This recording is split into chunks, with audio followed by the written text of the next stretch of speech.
mature skin, although mommy naman is not so mature yet, but we're already starting to see some wrinkling and stuff like that. Like I mentioned to you, as we age, most of the time, the skin becomes dehydrated. So the best thing to do is to really moisturize the skin of your client. Yung mga mom of the bride, they play a very important role as well as the mother of the groom. So we should make them feel special too. Alright, so what I did is I already pre-applied primer. I used a moisturizing primer because to rehydrate her skin. Okay, it's creme type and it's for hydration. And I also used primer for the lids.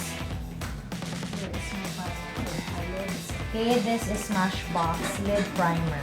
Okay, so there.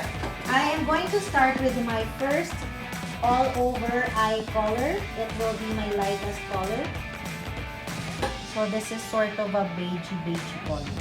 Just applying it all over. Set a base for my makeup. Okay, for moms, I find that they like the plummish side more.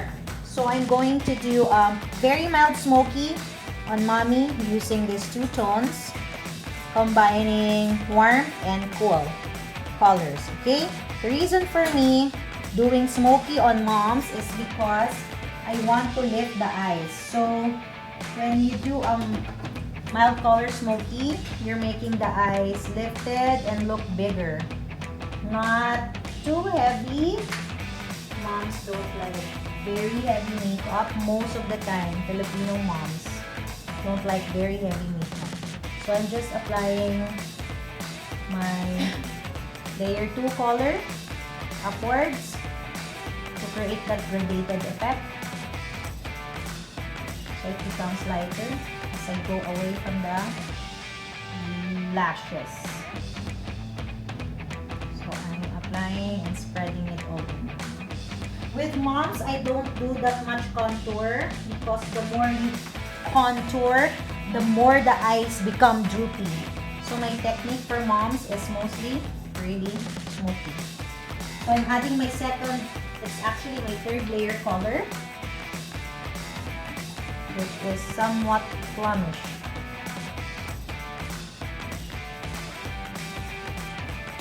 So when I add it, I don't go as high as my first color.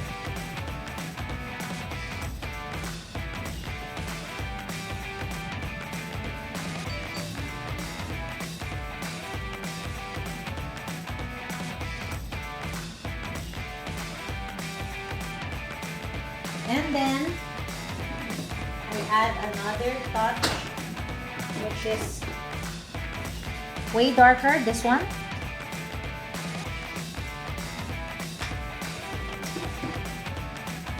I apply it here, last 1/8 of the eye.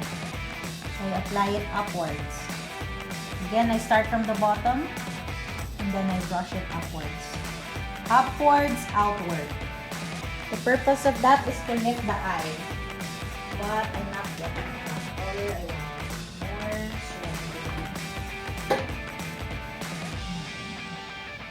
So again, I deposit here. Then I brush it upwards. As you can see, I don't go in after I do my upward. Because like I said earlier, if I do go in, it will seem like you're aging the eyes even more. Okay? I didn't do my foundation yet because I will do that after my eye routine. I'm open for it. So if you can see, I'm going to clean up the under the eye later, but if you can already see, there's sort of lifting on the side of the eye.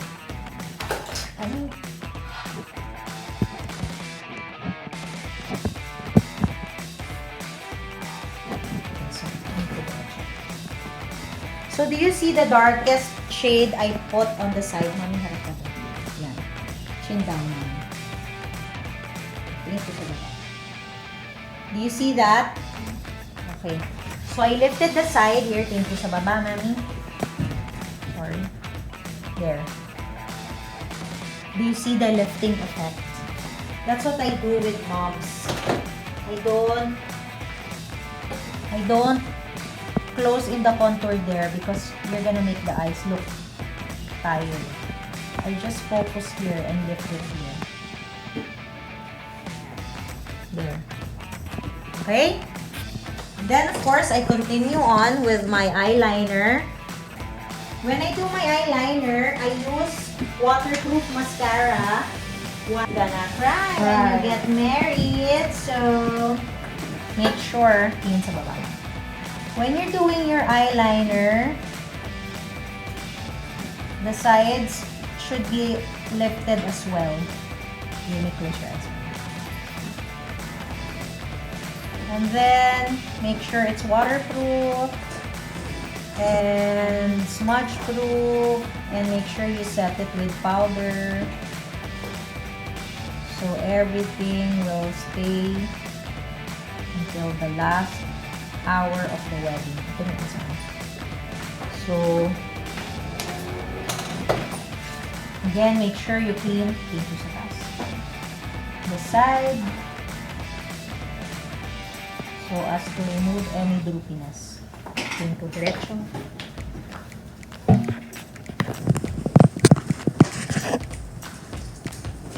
Tingin sa baba. Okay? So, do you see the effect, guys? And then, of course, you do your lashes, etc. after that. Sige. So, I already applied SH4 Benai all over half of mommy's face, and then I have this part to clean up.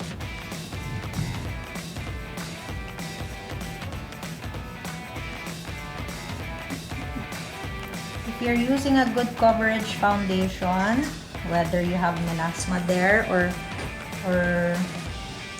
what have you, it's easy to cover it. Relax naman. Then, I will end with setting.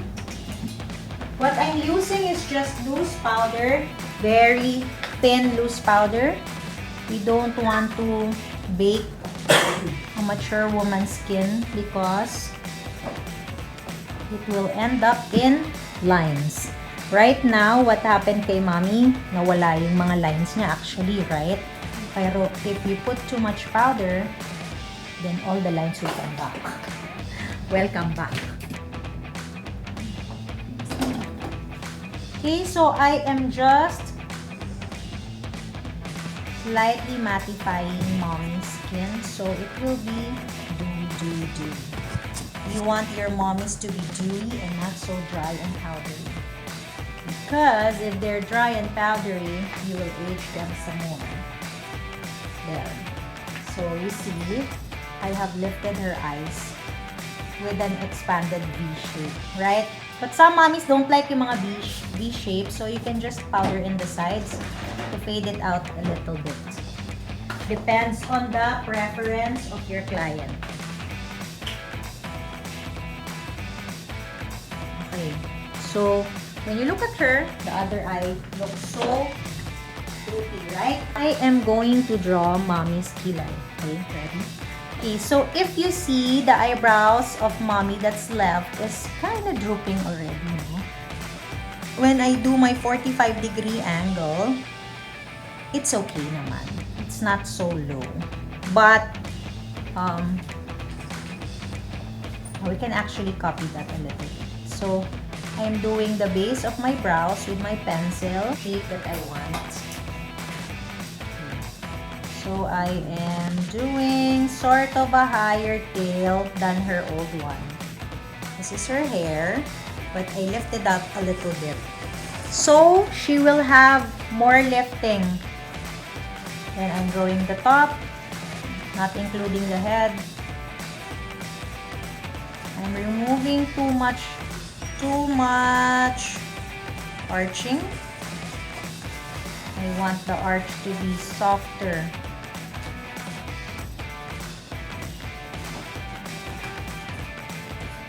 Kaya naman ko ng Spanish na yun. Make Spanish.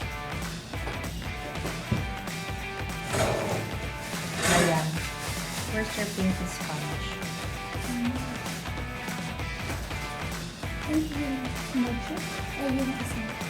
Then I am just gonna brush in the remaining color.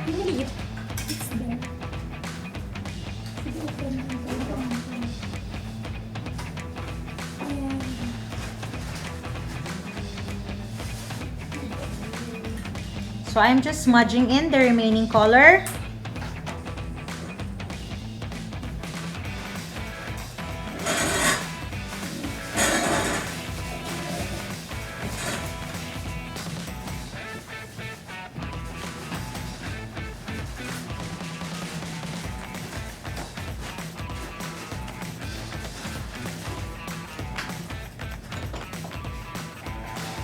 So there, I am smudging in the remaining color towards the head.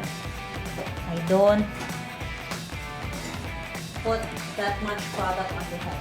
And then the remaining concealer on my brush will help me define the eyebrows.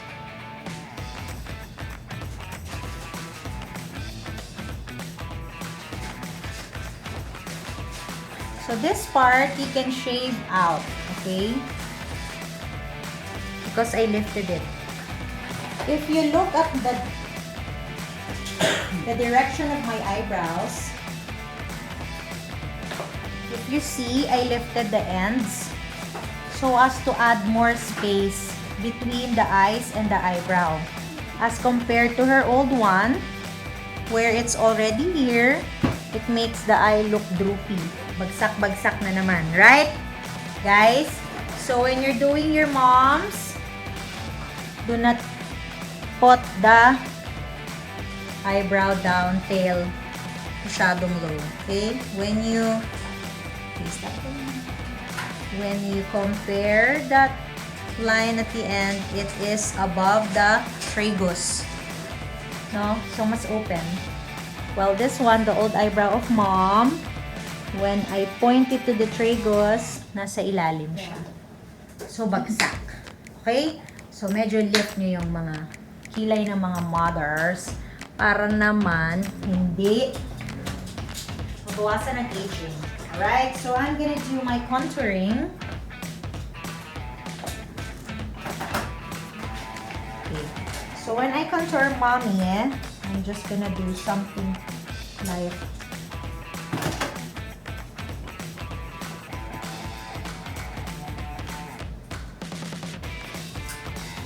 I'm including the ball of her nose.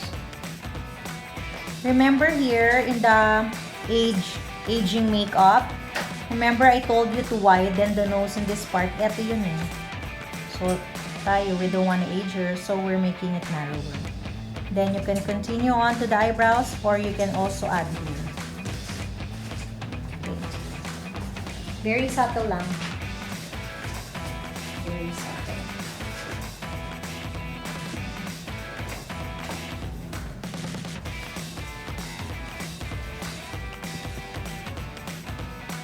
Okay, and a little bit of highlight in that.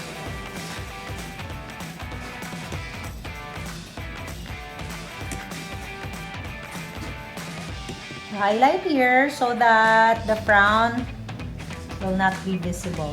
Okay, highlight here, highlight at the bottom, highlight here. Okay. So, when I do moms, I hardly do contouring. I don't contour because they're losing volume on their skin already.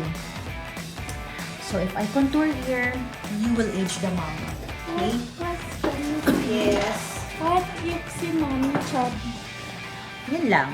Si mommy chubby, then you can contour. But if not, then I don't do that much contour. So, what I do, I just use my blush.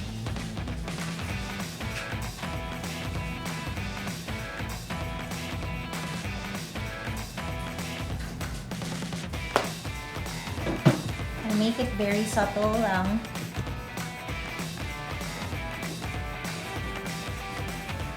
And I use the highlighter to lift her skin, her cheeks. Zero, volume loss. So you apply there. Where there's volume issues.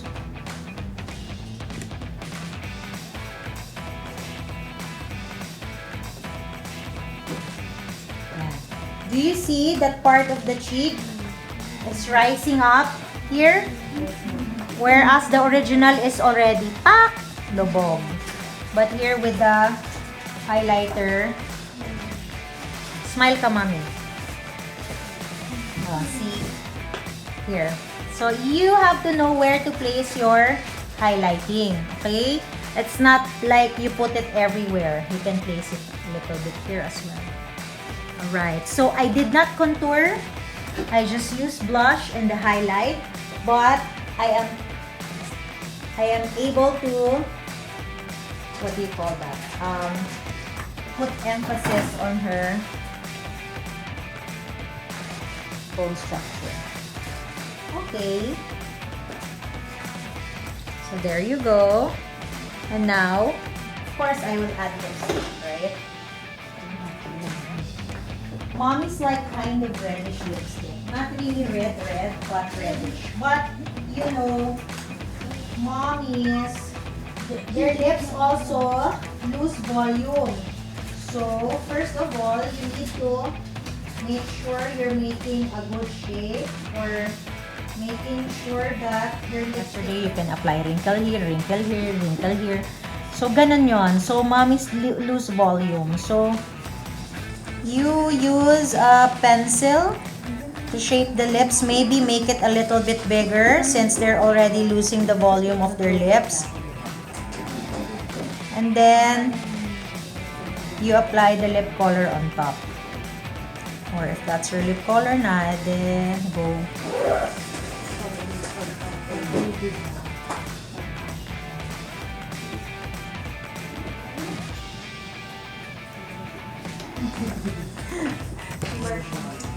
If it's too matte, the lips will look sunken, yeah, and you will see the wrinkles. So, we put a little bit of gloss, especially in the inside area, to lift that area of the lips, so it will look fuller.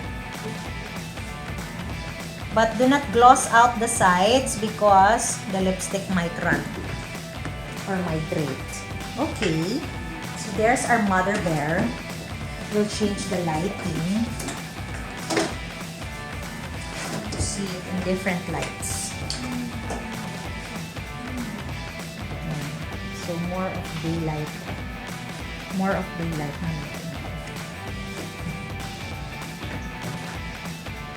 Okay. So you can take a picture of Mudra Kels.